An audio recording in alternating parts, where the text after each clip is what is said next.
Hi, Tony Poulos here at Mobile World Congress 2025 in Barcelona. I have with me today Matthieu Bourguignon, who is the Senior Vice President of Network Infrastructures Europe at Nokia.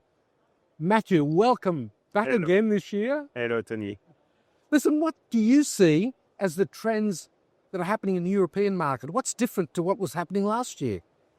I'm not sure that there is so many difference, but what we can say on the consumer market is that a lot of service providers have launched 5G with a certain good level of success, but we see that they are struggling a bit to find a way to monetize this 5G.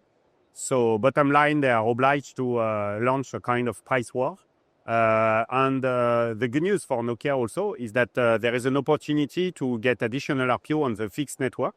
So we see some of them deciding to move FTTH network to 1 gig, to 10 gig, and possibly to 25 gig. And this is something that is available in Nokia technology today. So what about the enterprise? What's happening in the enterprise market? I know this has been increasingly important for Nokia. Yeah, this is super important because, as you know, we have a very strong diversification strategy. So we have a strong base with our existing service provider, but we have decided for years to diversify in the enterprise market and also with new players like the hyperscalers and the cloud majors. And in enterprise, what is interesting in Europe is that we see what we could call the cloud repatriation. So in fact, in the past, all the enterprise used to have their workloads and their activity with the hyperscalers. Now they have understood that to have a better cost control and also for security and sovereignty reasons, they would like to have maybe these applications that are a bit critical on-prem. On-prem being in their company or someone in a data center that is in Europe. So this is very good for us because the more you have data centers everywhere, the more we can sell Nokia solutions in the data center, and the more you can connect data center, and you know that this is what we want to do. For Nokia, of course, the CSPs are still very important though, aren't they? Yeah, they are super important. They are representing still a significant part of our business. And by the way, we have a lot of activity and innovation with them. So I talk, for example, about the FTTH.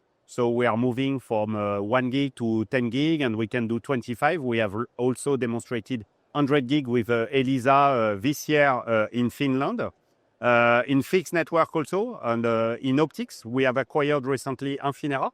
That is helping us to have a larger scale on the market. And we will have now a significant position in US, but also worldwide.